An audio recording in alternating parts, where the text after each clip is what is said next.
Hello everyone and welcome to SUNUP. I'm Lyndall Stout.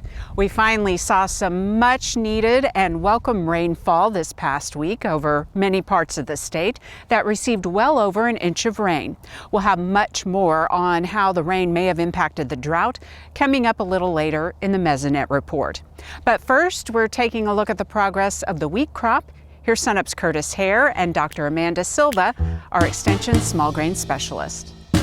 Well, it's been a long time since I could say we got standing water in the field and mud on our boots. So Amanda, obviously it rained. Is this a crop saving rain maybe? Yeah, so this is what we call a billion-dollar rain, especially for our grain production.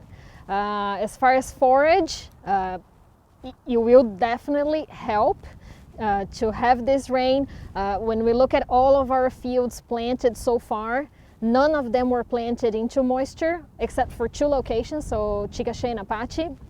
And so when we think like that, effective planting date was the day this rain started. And yeah, so this, especially if the weather gets warmer, with all this moisture now, we'll see some growth and development this fall. So with those producers who, obviously a lot of producers dusted in wheat, like you mentioned, for this rain event though, there were a lot of producers that were in areas that got a lot of rain all at once. So is that bad for the crop? Yeah, and actually that was my fear too when I saw all the amount of rain that we were getting in some locations, because depending on soil types, especially those that are more clay soils, we could have soil crusting. And yeah, that can be an issue with emergence, and maybe in some cases you would require reseeding, and so it will depend. Well, with this rain and more rain in the forecast for the producers that haven't been able to plant, and we're thinking they might not be able to plant, what's the optimal, planting window? Is that already passed? No, it hasn't passed. It depends where you are in Oklahoma. That planting date can vary. But for example, producers in Southwest Oklahoma, they still have time for planting. Actually, in most of, except for the Panhandle, most of the state, we're still fine with the time we have.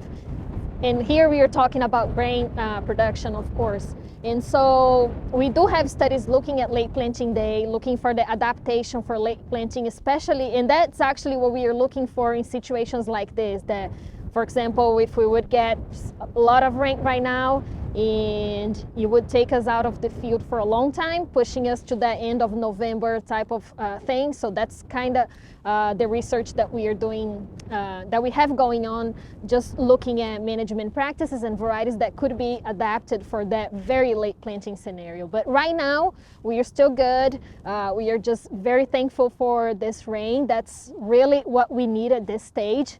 So this is one step guaranteeing we are going to have a successful crop. Well, and just like to mention, we're standing right now in front of a research plot that's been irrigated, and so there is some wheat coming up, but a lot of fields don't look like this, just to kind of let producers know that emergence, still hasn't probably taken effect yet, but given the rain and the weather, it could pretty fast. Yes, and so we have a lot of fields that we dusted in, and plants have not come out yet. Yes, exactly. So this was irrigated, so just a little bit to promote that germination, which usually we don't need much. When you look at the USDA reports, you see that maybe planting date, we were not very, very behind, especially because a lot of people dusted in and trying to get into the insurance window.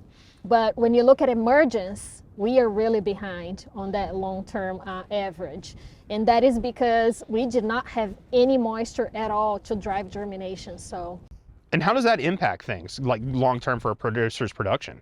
It will move the effective planting date later in the season. So that crop will have less time, especially for forage production. You will have less time to accumulate biomass and have enough forage to feed cattle in winter months.